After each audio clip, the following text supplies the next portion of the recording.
Bismillahirrahmanirrahim. I welcome you in today's session.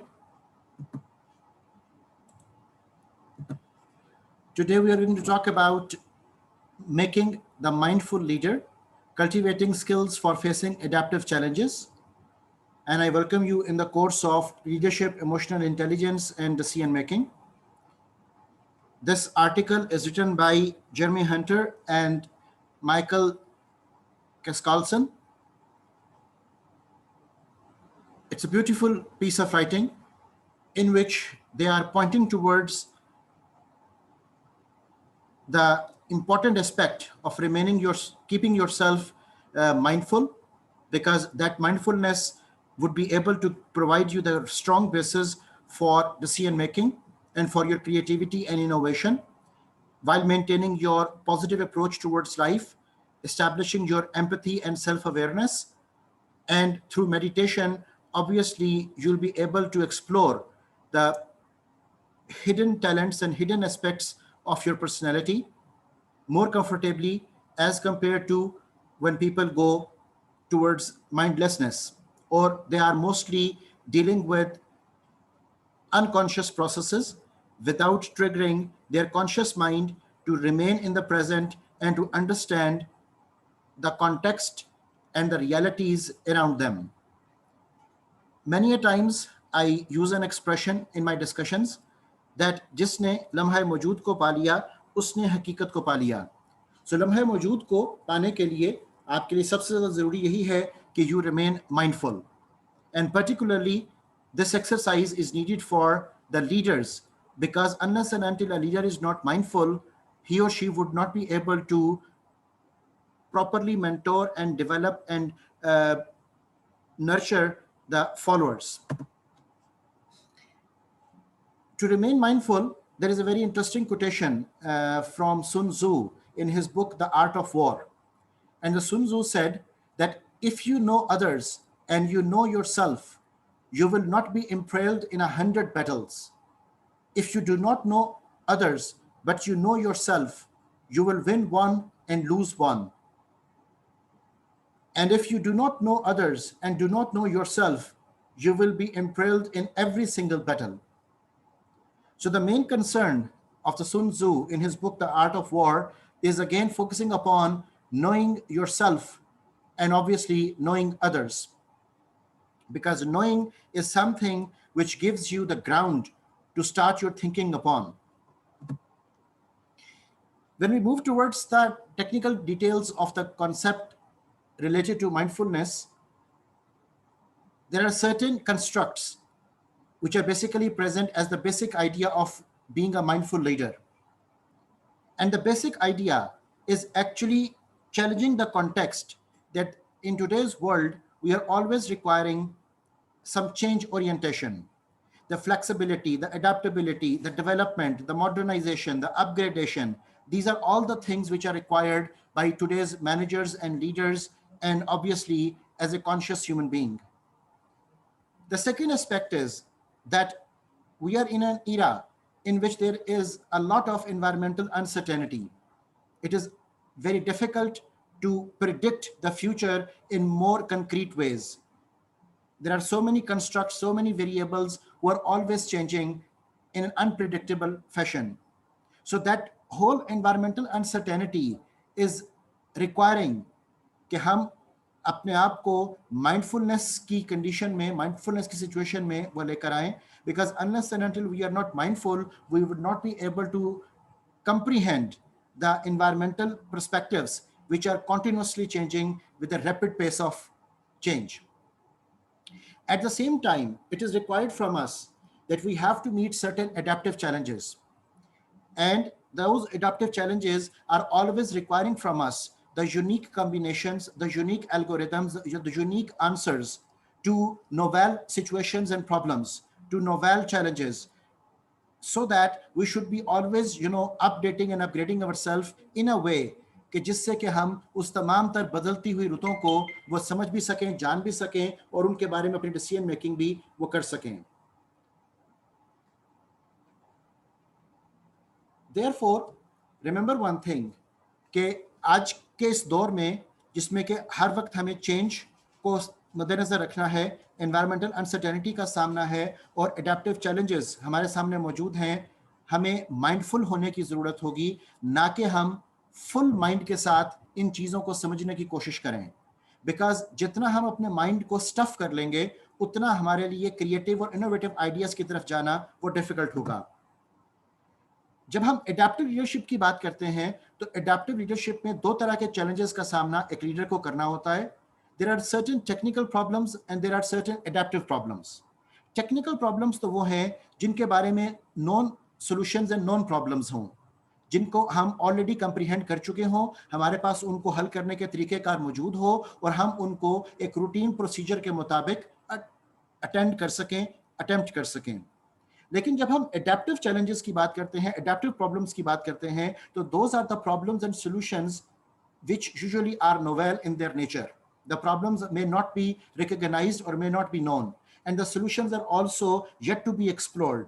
So adaptive problems की तरफ जाने के लिए leadership challenges में हमारे लिए ज़रूरी होगा that we should remain positive, we should remain mindful, we should remain constructive, so that हम एक अच्छे तरीके से अपनी decision making को creativity और innovation की तरफ वो लेकर जा सकें। ऑब्वियसली ये तभी पॉसिबल हो पाएगा कि जब हम पॉसिबिलिटीज को और रिलेशनशिप्स को वो अंडरस्टैंड कर सकें।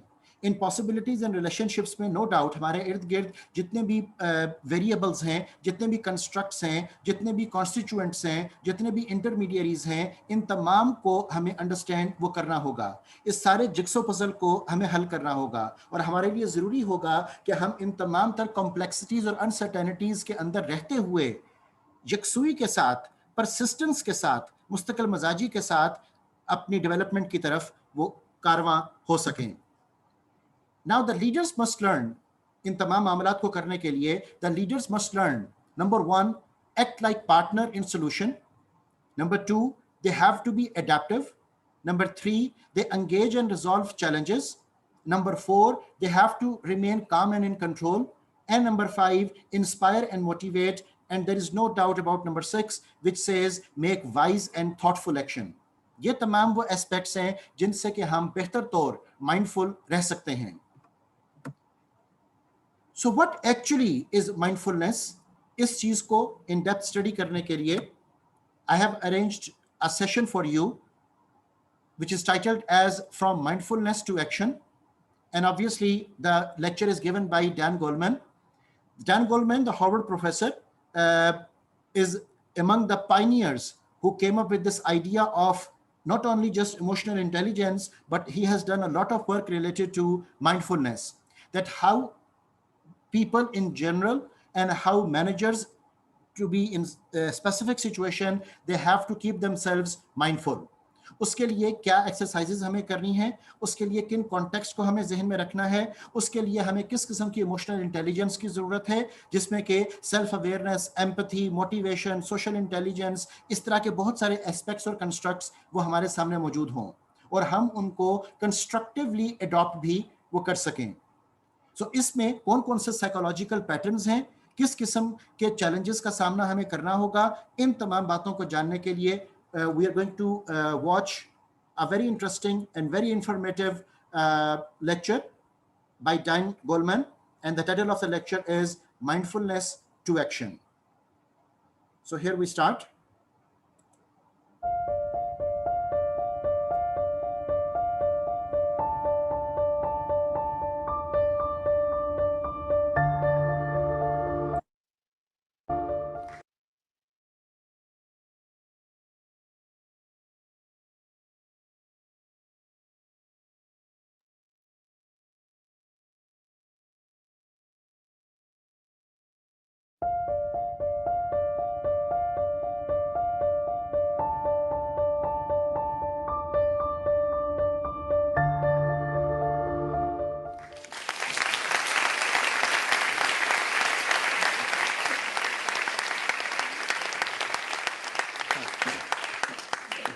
Thank you, Richard. Is my mic being mic'd? I can ignore these. You hear me okay? Yeah, good. So I was told that Mohandas Gandhi spoke in this hall some time ago, and I wonder if this is where he said when he was asked, what do you think of Western civilization? His answer was, it would be a good idea. And I think Action for Happiness is a step in that direction. So let me start with a story which I think I may have told before, but it's worth repeating. It's actually a very well-known experiment in psychology called the Good Samaritan study. It was done with divinity students who were told they were going to give a practice sermon and be evaluated on it. Half of them were given as their text the parable of the Good Samaritan, the man who stopped to help the stranger in need by the side of the road. The other half were given random Bible topics. They each have a few minutes to prepare, and then one by one they go to another building to give the sermon and be evaluated. And as they went over to the building, crossing a courtyard, they pass a man who's bent over in pain and moaning. And the question is, do they stop to help the stranger in need? What do you think? Does it matter if you're thinking about the parable of the Good Samaritan?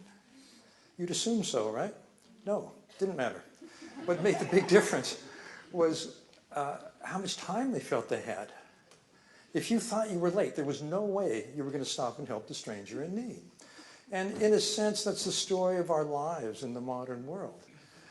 There's a spectrum that runs from self-absorption, my to-do list, the thing I'm late for, what's on my mind, to noticing there's another person present, to paying attention to that person, to tuning in, to empathizing, to sensing, is that person in need, and then can I help, and then acting. And whether we go down that road is, I think, one of the most compelling questions, particularly for Action for Happiness. Do we act to help? Because there are people everywhere that can be helped in various ways, and the opportunities for each of us are quite large. But we have our lives, so how do we balance those things? Let me also consider how mindfulness plays a role in this. Are people in Action for Happiness doing mindfulness generally? Richard, I'm asking. Yeah. So, as Richard mentioned, I just finished a book. It's going to be called The Science of Meditation here in the UK. You can order it online, although it won't come out till September. And we reviewed systematically the more than 6,000 studies that have been published in peer-review articles on meditation.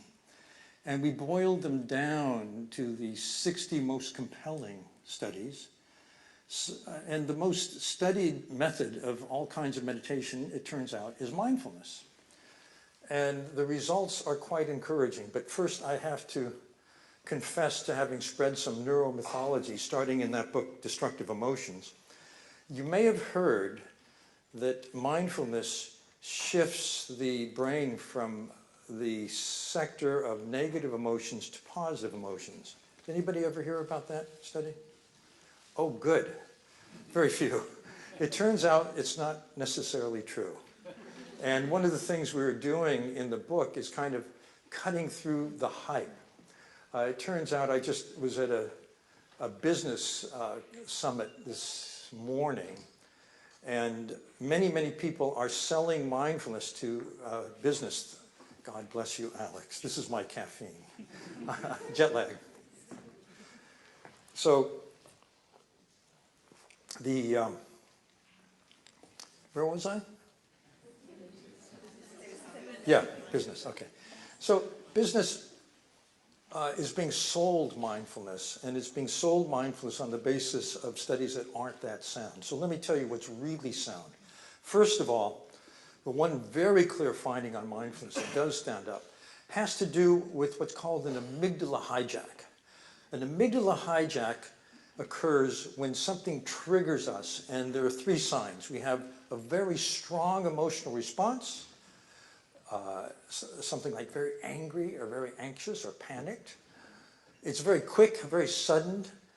And the third sign is that after the dust settles, we wish we hadn't done what we did. Why did I say that? Why did I do it? I'm sure it never happens here. You're all in Action for Happiness, right?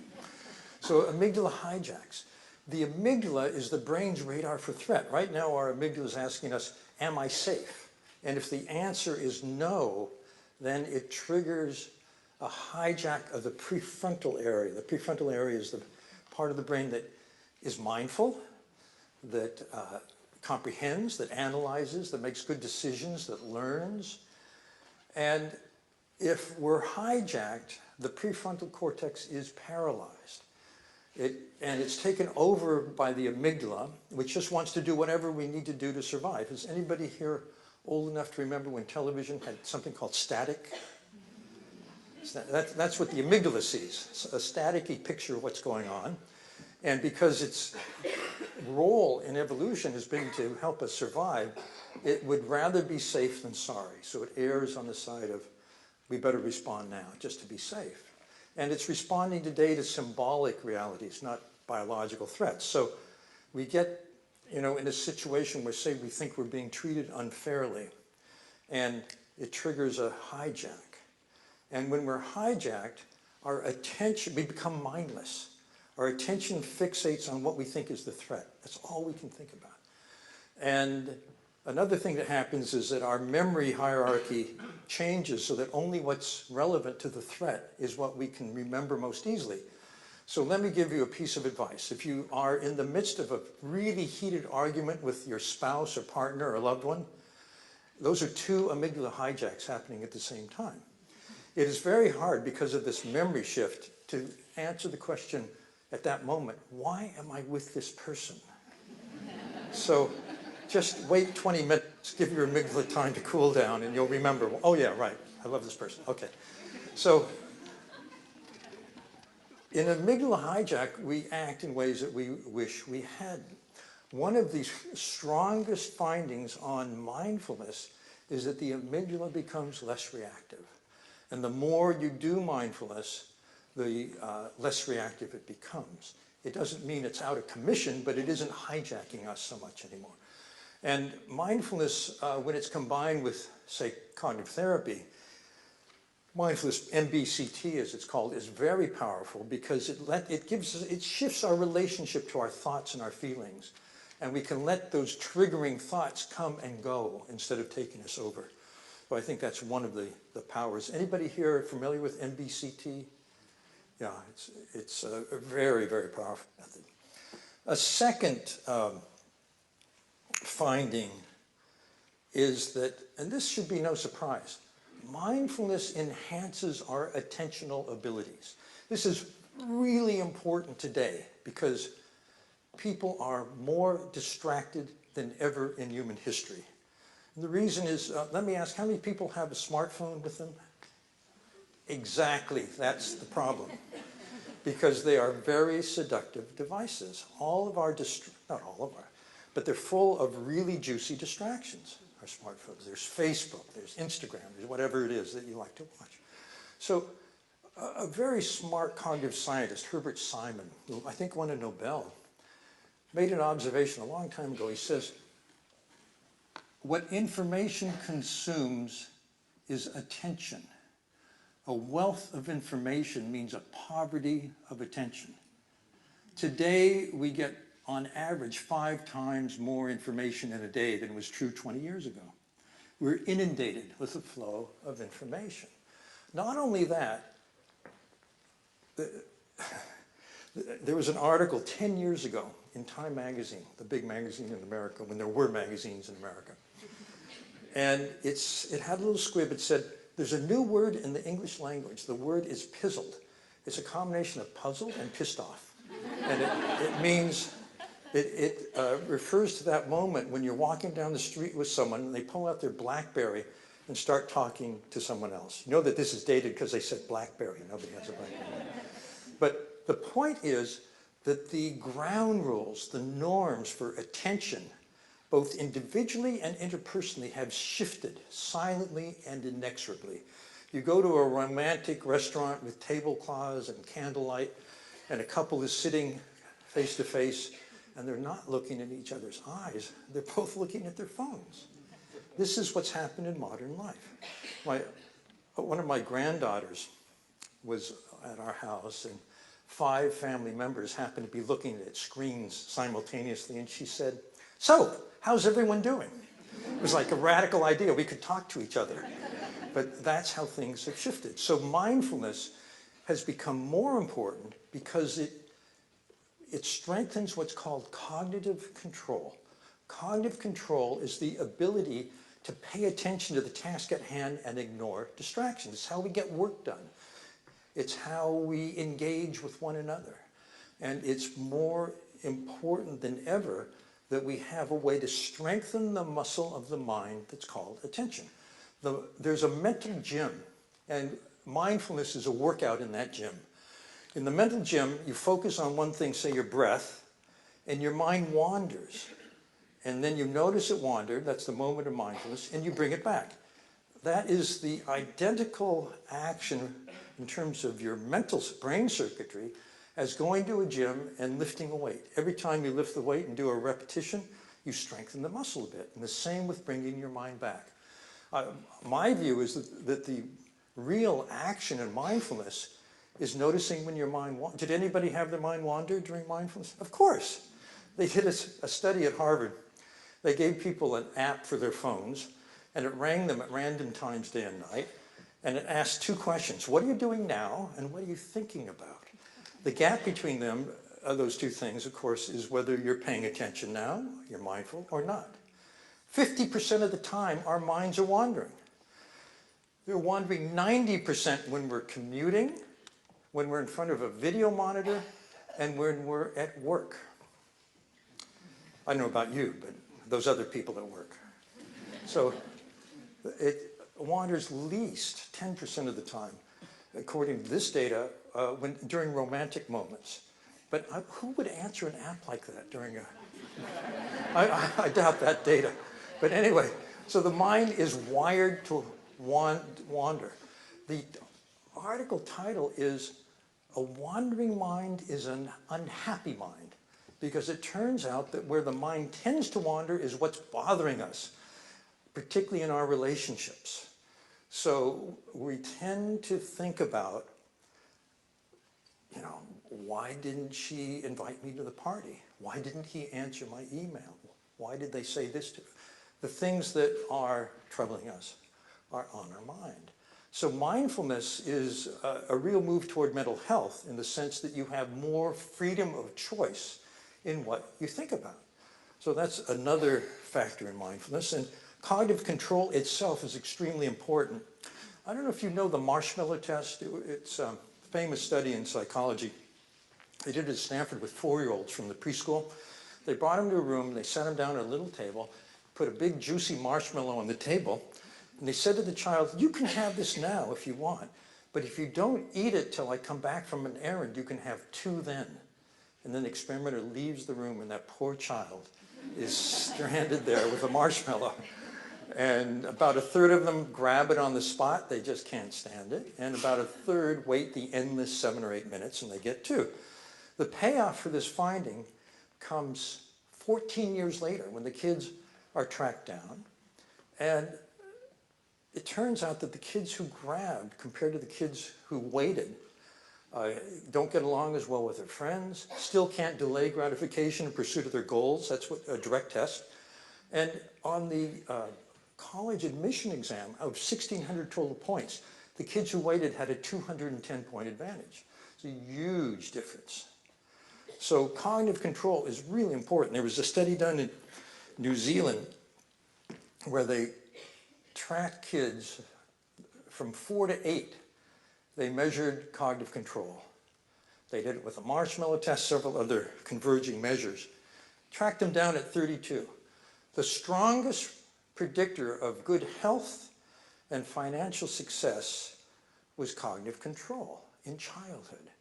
It was not your IQ, and it was not the wealth of the family you grew up in. This is something that is independent of those very powerful effects. I was in Manhattan visiting a school where, in a very impoverished area, it's called Spanish Harlem. And the kids there, 7 and 8-year-olds, had something they did every day. It was called Belly Buddies. They'd go to their cubby and get their favorite stuffed animal and find a place to lie down on a rug and put the animal on their belly and watch it rise on the in-breath, fall on the out-breath. 1, 2, 3 on the in-breath, 1, 2, 3 on the out-breath. That is an age-appropriate lesson in mindfulness. And in that school, those kids, half of whom had what are called special needs, learning disabilities, hyperactivity, autism, so on. I thought the class would be totally chaotic. It was very calm, and the kids were very focused. And the teacher said, it's because of belly buddies. So mindfulness is, this kind of mindfulness, I argue, is something we should be teaching all children. It should be part of the school curriculum. In fact, when you do teach it, kids can learn better. They behave better. It should be part of what's called social emotional learning, which is not only looking at emotional lines of development and social lines of development, but attention is also a part of a child's development. And the child's brain doesn't mature anatomically until the mid-20s.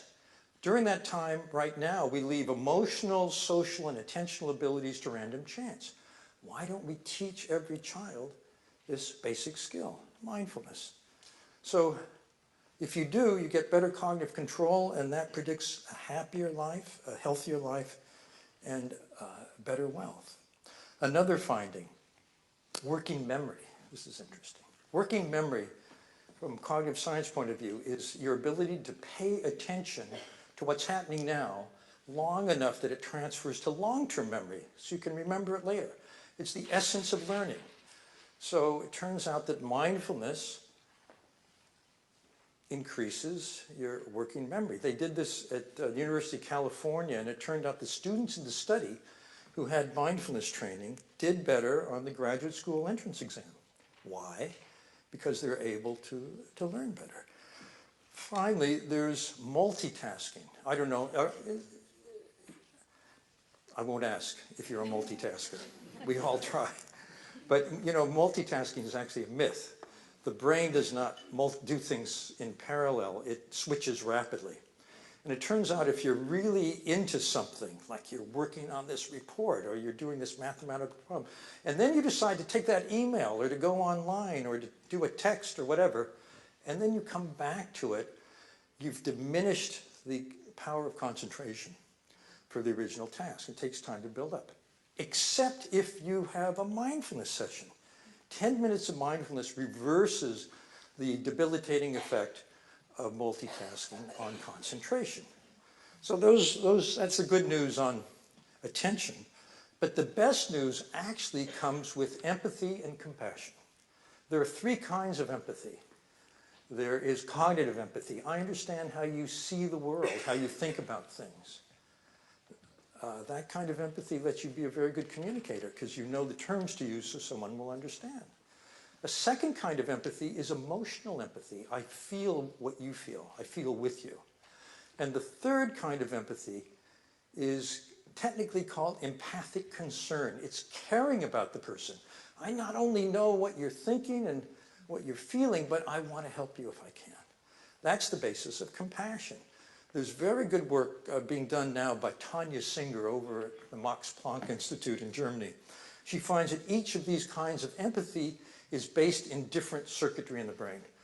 The concern, the caring, is based on the same circuits that are activated in a parent's love for a child. They're the mammalian caretaking circuits, very basic. And the first two, think about it, the first 2 kinds of empathy, cognitive, I know how you think, emotional, I know how you feel. Put those together, it could be called marketing. Isn't it? What makes the difference, what gives us an ethical rudder, is the third, the compassion, the caring. So it turns out the brain is really happy and ready to get more caring. And the way to do it is often paired with what we just did, the mindfulness. It's called loving kindness practice. And I'm going to take you through it because I think we all should do it. It's very appropriate for action, for happiness. So if you would sit up in a dignified position. And I recommend you close your eyes or just let your gaze go kind of neutral. And bring to mind someone in your life who has been very kind to you. You feel very grateful for their presence in your life. And just feel the love and gratitude toward that person. And wish them well, that they be safe, happy, healthy, free from suffering, that they have a life of fulfillment and happiness.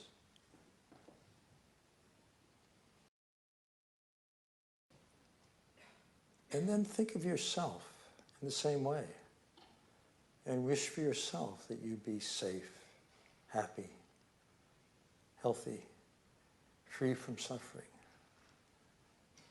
that you have a fulfilled life.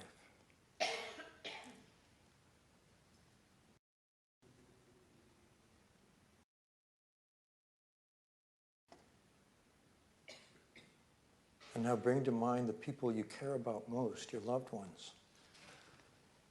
And make those same wishes for them, that they be safe and happy, healthy, free from suffering, that they live fulfilled lives.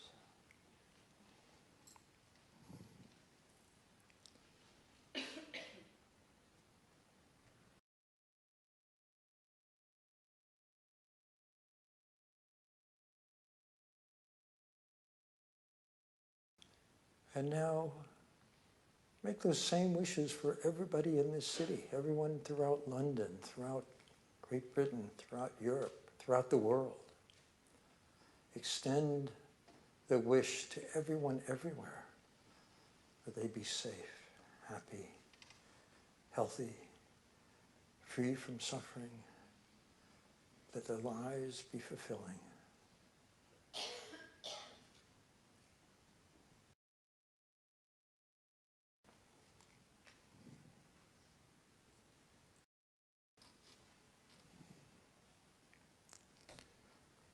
Then you can open your eyes.